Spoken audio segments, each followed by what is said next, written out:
Hi guys, and welcome to this Ramblogue. So just a very quick intro. This is a segment taken from this week's episode of Nothing But Static, where Chris and I talk a little bit about Wandavision. I've removed a small section from the middle of the conversation where we go off on a bit of a tangent about the multiverse and what is and isn't canon anymore. This just wasn't particularly relevant. If you want to hear the full discussion, of course, though, go to nothingbutstatic.co.uk or go to iTunes and search Nothing But Static or Spotify or wherever you get your podcasts, and you'll be able to hear the full discussion. It's towards the end of the podcast for anyone interested. But yeah, this is a spoilery discussion, just our general thoughts on the WandaVision finale. We sort of get into the nitty-gritty, but also don't. There's a lot of stuff, obviously, we don't cover because there's a lot going on in that finale. But we just give our general impressions, and then I have a particular complaint that I that I levy towards the show in general. But otherwise, we just sort of talk about it more widely. But yeah, I'll leave you guys with it. Enjoy this section from our podcast. Finale aired yesterday. Chris, what do you reckon? What are you thinking? I enjoyed it. I loved. I think they did a lot of amazing character stuff. I think, especially with Wanda and Vision, I think I understand a lot of the criticisms. I think there is some stuff like Dan and I briefly spoke before the podcast. She did again. Can't stress enough. Full spoilers. If you've not watched it, please don't listen to this. They do skip over. Fundamentally, she kept children locked up and filled them with her adult grief. I understand criticism such as that. I don't think it's by any means perfect, but I was very happy with the conclusion and the way the majority of it wrapped up. I think Elizabeth Olsen and Paul Bettany were consistently stunning throughout. I love that Paul Bettany was talking about himself when he talked about that cameo. It is amazing. An actor he really respects and was looking forward to working with, and it was himself. I mean, that's incredible. It's brilliant. And I love that, we don't know how much that was, enlarged and stuff. And it's not his fault that it became. Well, he went on, I think he went on, Good Morning America yesterday. Yeah, he did. Or the day before, prior to the episode airing, and said, everyone's going to be really mad at me because they all think it's, some big actor, and I was just joking. The quote was something like, people started talking about Benedict Cumberbatch, and I thought, oh, that's a good idea. Yeah, my theory was that it was Chiwetel Ejiofor, that we were going to get some Baron Mordo action, because I thought that was an actor he's not worked with, that that might fit the bill of an actor he would have been excited to work with. But it was himself. But it's so funny because we got caught up. We were messaging all sorts of theories, and I love that. I love that it caused people to theorize, but I also love that it was what it was, and yes, it was just Agatha, and it was because also this is the show that we before everyone got caught up in the show. There's not much they have to explain at the beginning of Doctor Strange for people that didn't see this, which we always said before the show started airing was the point and was going to be, the conceit of it. Although obviously if White Vision reappears, I suppose they need to explain that. But I thought it was really strong. I thought the whole thing was really engaging. It was a big, you can't overestimate the excitement of Friday night is WandaVision night. We've been kind of spoiled recently in the UK at least, because Thursday is RuPaul, Friday's WandaVision, and then Saturday is The Masked Singer or Ant and Dec's Saturday Night Takeaway. And then we're about to hit The Circle and Taskmaster again. But it's, any show that makes you feel that way, you've got to give credit to. And I think there are definitely criticisms you can levy at it. I don't think it was a perfect show by any means, but it was one of the most inventive shows I've ever seen on television. It was one of the most interesting shows. It had some incredible core performances at its heart. And I like how it wrapped up. I thought it was a really good, did I want Monica Rambeau's story to get wrapped up? Did I want Darcy to have a big, heroic, amazing, lengthy scene in the final? I would have liked to have seen it, but I'm not annoyed that it didn't, because I wanted... She's still got a moment, though. She got a moment, yeah. And I wanted Wanda and Vision's goodbye scene. I wanted the family fighting. I wanted kids, you take out the military. I wanted those things. And That's I think, the thing, isn't it? The show knew what to focus on in the end. It was juggling a lot of balls, and it's a big universe. And you can I think this is a reasonable criticism people could have for it, but I didn't feel this way. A lot of that stuff wasn't for this show.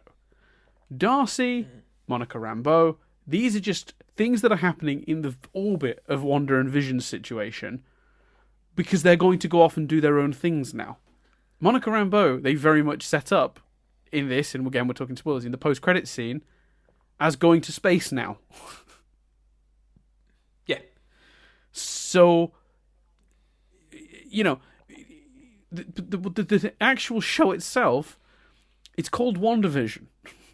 Yeah. I think anything other than focusing on Wanda and Vision's situation and the resolution of that would have hurt it more than helped it. And everyone did at least get a moment. Darcy gets her hero moment.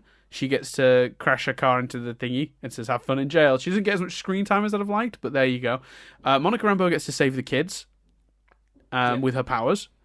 Jimmy Woo gets to his hero moment where he gets his phone and calls in the FBI, which is a super fun moment. So everyone that isn't the focus still gets a moment to shine, but the bulk of that final episode is completely laser focused on Wanda and Vision coming to terms with the situation, and Wanda realizing that she has to give up what she's gained from this situation to put things right.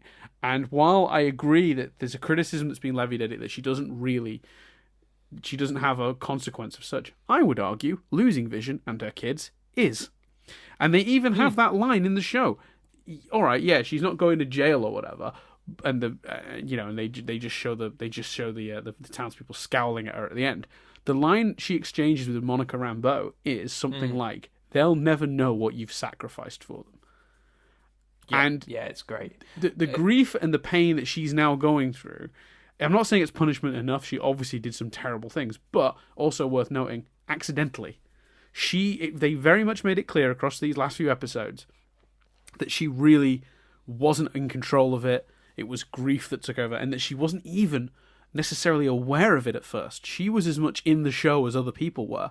It was only, and if you watch the show back now, I bet that tracks, where you can start seeing her realize it's not right, and that, she's doing it, but she doesn't know she's doing it. Like, almost like subconsciously her grief took over.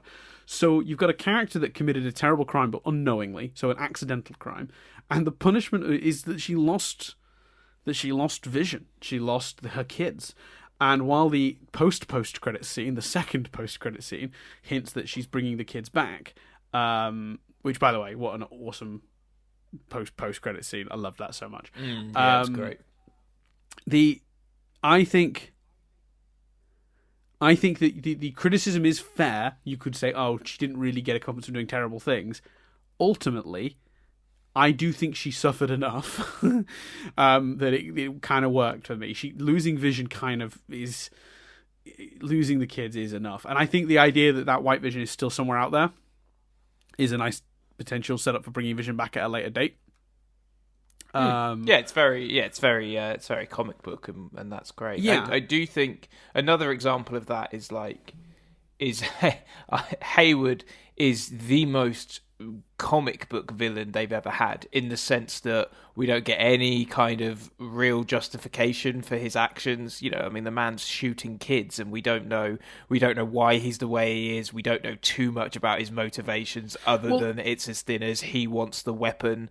But again, if I had the choice, would I take a Hayward depth scene over Vision and White Vision's discussion in the library? No. Wanda and Vision's goodbye before the exactly. So I think there's a lot of agree. criticisms. There's a lot of criticisms I can see, and I agree they don't make it a perfect show. But in terms of, if the question is, did it work for me? Yes, it did. Even the criticism we're about to come on to, that I and I know Dan both feel is a criticism. Yeah, before we get to that one, there's one more related one, but that's coming. But even that criticism, if that shouldn't be levied at the content of the show. That's casting decisions outside of it that they made. You know, if you had never seen the X-Men movies, watching this wouldn't be affected by that. So but anyway, what's your other one? Yeah, the other one is Agatha, obviously not having a lot, of depth as a villain.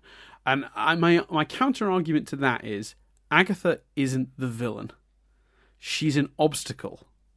This is a show about Wanda in her grief doing a terrible thing to get something she loves back, and then having to realize that she's done that, realize the pain she's causing, and give up the thing she gained to restore reality. She has to make the right choice. The show doesn't necessarily have a villain, quote unquote, but there are two sorts of antagonists in the show that are making it difficult for her. We've got Hayward, who is, overly militaristic, doesn't mind shooting the kids because as far as he's concerned, they're not real, which technically that is true, because he's trying to pull down this illusion. His approach is wrong, and there's a reason he's arrested at the end. You could also argue sending in White Vision was a bit of a nuclear option, because he basically sent in White Vision to murder them, Wanda and Vision. Well, Wanda and the fictional Vision that lived in the show. But neither of them are the villain of the piece, because the show didn't have a villain. Therefore, they didn't need the context or the complexity that you give to a Killmonger in Black Panther, right? He's well established enough. He's established because he is literally the antagonist. That's all he's there. He is the cause of all of the problems in the world. In the context of WandaVision, Wanda's the problem. She has to. This is about her getting over herself. This is about her battling herself, right, and her grief. So to have given those characters the sort of depth that people want, are claiming, are sort of requesting that the show have, because the villains in other Marvel stuff have had more depth, I think would have distracted from what this show needed to be about. So, is it perfect, as Chris said? No, it's not. There's definitely some flaws. Would I have liked to have gotten some more context for Agatha or even Hayward? Yeah, that would have been helpful. But did I need it? No, because that's not what the show was about. So that's really important. I can see why someone would feel they did, though. Correct. Exactly. See that, yeah. Yeah, but that's me coming, because I've seen those criticisms, and like you, I understand them, even if I don't agree with them. In terms of other stuff, look, well, I'll try and do this, because this could end up being a rant, and I don't want it to be. Let it be a rant. Let it be a rant. Do it. All season, there's been. I thought it was great. Loved Evan Peters. Oh, wise choice from Marvel, I reckon. Look at Chris trying to provoke me. Good effort. Let it be a rant. Why can't it be a rant? Just rant. Okay. Well, I'll start here. All season, we've all been theorizing. Is it Mephisto? Is it Nightmare? Maybe it's Baron Mordo, right? All these different crazy theories. I've seen some nuts ones.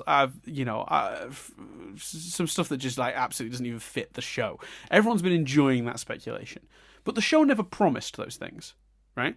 So anybody that watches the final episode, the criticism of the final episode I don't agree with is when people say they're annoyed because it didn't turn out to be anything more than what they'd already presented us. Oh, where was the person pulling the strings? There wasn't a person pulling the strings. It was Wanda, provoked and then interfered with by Agatha and Hayward, right? That's what it was. That's what it always was. So I don't think you're right to have expected Mephisto. The show never promised Mephisto. No. You were right. You wouldn't be right to have expected AIM or Agents of S.H.I.E.L.D. references or Nightmare or any of that stuff. It's all, the show never hinted or did anything that would imply those things were coming.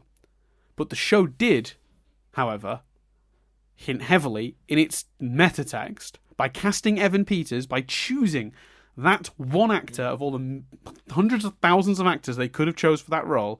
They chose the one actor that implied we were going to be at least scraping the surface of the multiverse. That absolutely casting is deliberately setting the audience up for disappointment. That choice is deliberately, when you know your scripts don't at any point, confirm that he's from the multiverse, you shouldn't have cast him, because if you know that's where your scripts go, you know what you're doing there is just going to ultimately be disappointment. That is the show, that is the casting's fault, and it is a massive flaw in the show, and it's the one thing that by the end of it I was angry about. And it wasn't just me. Like, Nadia was sat next to me, and I wasn't saying a thing about this, but Nadia actually paused it at that reveal to rant about it, so she felt exactly how I did. It must have been insult to injury that it was like Ralph Boner as well. Yeah, and I don't mind him being Ralph, because that makes sense. If Agatha moved into that house and she kept talking about her husband Ralph, that's clever. And with any other actor in it, I'd have been so satisfied with that explanation for the recast Quicksilver. Yeah. That would have been brilliant, in fact. On the page, that's brilliant.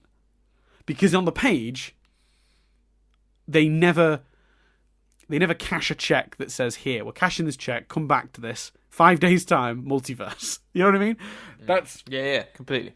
And if you cast Evan Peters, I think what you then need to do is adjust the script.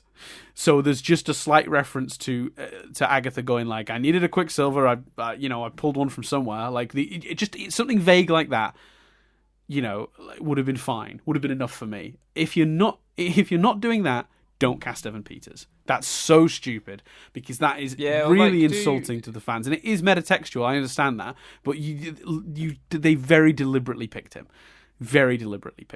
and that is a shitter. Completely. So yeah, completely. Because it led to such a cool theory that I loved the theory that she didn't actually create Vision or Quicksilver. She literally pulled them in from the multiverse. Yeah, she can't create life, so instead she drew it from somewhere else. Yeah, 100%. Yeah, and I loved that idea and notion, and it does make you worry. Like, this shouldn't be a concern, because as far as we're aware, they're literally in Australia and have been seen filming. But it does make you go, maybe Garfield and Maguire aren't in Spider-Man. Like, maybe their multiverse is like within the show, and they're not doing the pull across from other film universes thing. I find it a struggle to think they're not in it because of how big those sort of rumors have been. But yeah, it does. Is it going to be the multiverse of madness? Do you know what I mean? Or is that something else? And I think like they're basically trolling the audience at this point, and I don't really know why or where they enjoy. That shouldn't be enjoy. Yeah. That should, Paul Bettany did not deliberately troll the audience. I suspect he regrets the fact that quote became such a big thing. Yeah, I think he was making a joke. He thought he was... He was. And look, if you know the answer, it is funny. The idea that he was like, I get to work with an actor I greatly respect. That's funny. But that's a joke you should really make after it's been revealed. It's brilliant. But Evan Peters, you can't argue is anything but, this is going to make people think this. And hey, maybe at some point maybe they'll retcon it in some way. Not suggest that it was him, but Ralph is I don't know, in another universe, Ralph looks like Aaron Taylor Johnson. Who knows? But I just think I agree with you. And it was Aaron Taylor Johnson, but then she looks at the photo, and because Monica's got powers, she can see past it and see that. Actually Agatha is making who actually lived there look like him. I don't know, whatever. But yeah, it's such a specific thing. Yeah, honestly, cast cast anyone else. Just cast because anyone else. Because they also do it if you hadn't seen the X-Men movies. It kind of isn't a thing with the show. They do refer to it as, Darcy says they've recast. Like, they do hint. Elizabeth Olsen at one point says, Kick-Ass, when thinking about her brother, and he was in a movie called Kick-Ass. They are trolling. Well, the irony of that being that not only, both versions of her brother were in Kick-Ass. Aaron Taylor Johnson and Evan Peters were in Kick-Ass.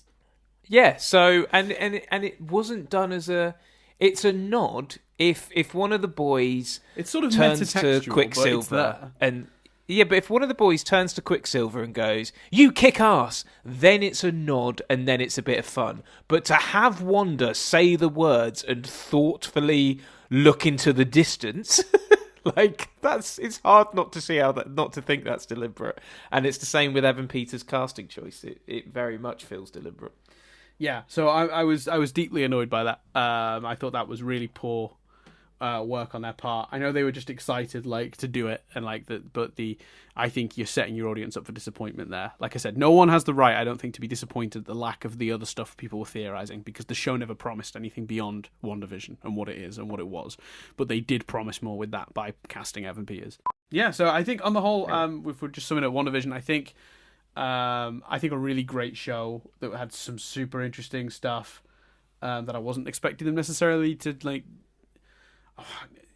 I wasn't sure how this was going to go. Basically, it was a show with that because it fits no other show, because it's so unique. There was always a risk this was just going to be a mess. I was excited by how unique it sounded, but there was always the risk of it being disappointing. And I think in the end they pulled it out. And I think the finale was the finale to the show we've been watching. And criticisms that are valid, but I don't necessarily agree with aside. I think, I don't know how else you could have ended this. And also, how else could you have done this without ruining it? Like, again, if you do any of the things people are saying they should have done, whether it be the crazy theories about Nightmare or Mephisto, or whether it just be like, oh, wouldn't it have been nice to have gotten some more characterization for Agatha or whatever? I think it would have distracted from the story that they were actually trying to tell. So yeah, I'm happy with how it worked out, with the exception of the Evan Peters choice. On board. And even let's not forget how appalling the whole thing sounded when it was first announced. For it to be imaginative and inventive and this good, I remember vividly. I remember you going on a rant and being like, I mean, the title, such a stupid title, WandaVision. And actually, obviously, it was because of what the show actually was. It was the perfect title. Yeah. But considering how awful, if it had been the show people were worried it would be, would have been appalling. So yeah, just to get something incredible is huge. Yeah, 10 points to Marvel. We'll see what happens next. Obviously, we'll be jumping in on Falcon and Winter Soldier at some point in the future if you want to hear our thoughts on that. So stick around. But yeah, just to sum it up, I think in the whole it was a bit of a triumph, and I'm very excited to see where they go next. So yeah, eyes open for Falcon and Winter Soldier, and not too far. When's that? Soon, right? It's a couple of weeks away. Yeah, we got. Oh yeah, I think it's the doc, and then it starts. So I think right. So it's 2 weeks from now. Yeah, I think there's a gap. I think people have theorized there's a gap in the schedule, and a lot of people are thinking maybe that gap is filled by Black Widow on Disney Plus. Who knows whether that turns out to be true? But it's basically because that would be next week, wouldn't it? No. There's a gap between Falcon ending and Loki starting. Oh, right. Yeah. Maybe the gap is around May time. So it's basically there's a theory that that gap is. I think the gap is actually technically when Black Widow is meant to come out in cinemas. We basically got continuous Marvel for quite a while, which I'm on board with, which is fine. Yeah. So there you go. That's been everything for this week. We're gonna end it. We'll end it there. Good times for all. Yeah. Yeah, we'll see. I guess we'll see you on the next one.